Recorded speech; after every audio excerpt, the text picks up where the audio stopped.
ছিল মানুষ বাধা, নিশ্চিত ছিল পাপে মরণ, নিজ রক্তের বিনিময়ে কিনলে তালে, পিতার ঘরে করলে বরণ।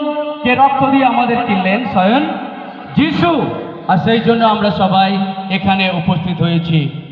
আমরা যারা ঈশ্বরকে ভালোবাসি, যারা ঈশ্বরকে চিনেছি জেনেছি, আমরা সবাই এসেছি। কিন্তু পবিত্র বাণীতে কি বলছেন? আমরা সবাই সুস্থ আছি তো? আমরা কেউ সুস্থ নেই। যদি সুস্থ যদি থাকতাম তাহলে এখানে এই পবিত্র বাণীর সাক্ষ্য সেখানে সত্য হতো না, পবিত্র বাণী সত্য হতো না। প্রভু নিজেই বলেছেন সুস্থ সবল যারা, তাদের তো চিকিৎসকের প্রয়োজন হয় না, প্রয়োজন হয় কাদের? ব্যাধিগ্রস্ত যারা। আর আমরা সবাই রোগী বলে আমরা সবাই ঈশ্বরের কাছে এসেছি। আর সেই জন্য প্রভু যিশু তার নিজের রক্তের মূল্য দিয়ে তিনি আমাদের কিনে নিয়েছেন। সব কিছুর জন্য আমরা ব্যস্ত, কিন্তু ঈশ্বরের জন্য আমাদের সময় নেই, তাই তো? হ্যাঁ কি না? ঈশ্বরের জন্য আমাদের সময় নেই। আর সেই জন্য ঈশ্বর আমাদের সবাইকে উদ্দীপনা সবার মধ্যে আহ্বান করেছেন, তিনি আমাদের মধ্যে অনুভূতি জাগানোর জন্য, আর সেই ভালোবাসা দিয়েছেন। দয়াল যিশু কবে হবে তোমার আগমন, অনাচারে অত্যাচারে ভরেছে ভুবন, ভরেছে ভুবন।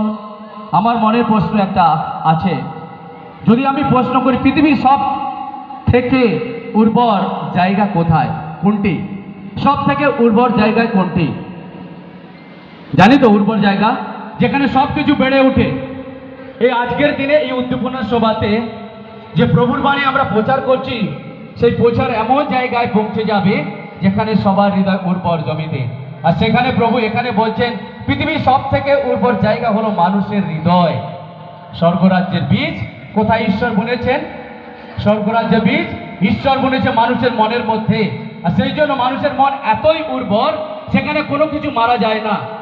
এই স্বর্গরাজ্যের বীজ যদি পাহাড়ে পড়ে বা কাটা গাছে ঝোপের মধ্যে পড়ে কিন্তু মারা যাবে, বা শিকড় না গজিয়ে হয়তো মারা যেতে পারে, কিন্তু ঈশ্বরের পবিত্র বাণী তার পবিত্র মন্দিরের মধ্যে তিনি বপন করেছে। আর সেই জন্য মানুষ সেখানে কি বলছে? মানুষ সেখানে বনে ভালোবাসা, প্রেম, বন্ধুত্ব, সহানুভূতি, দয়া, মমতা সবকিছু।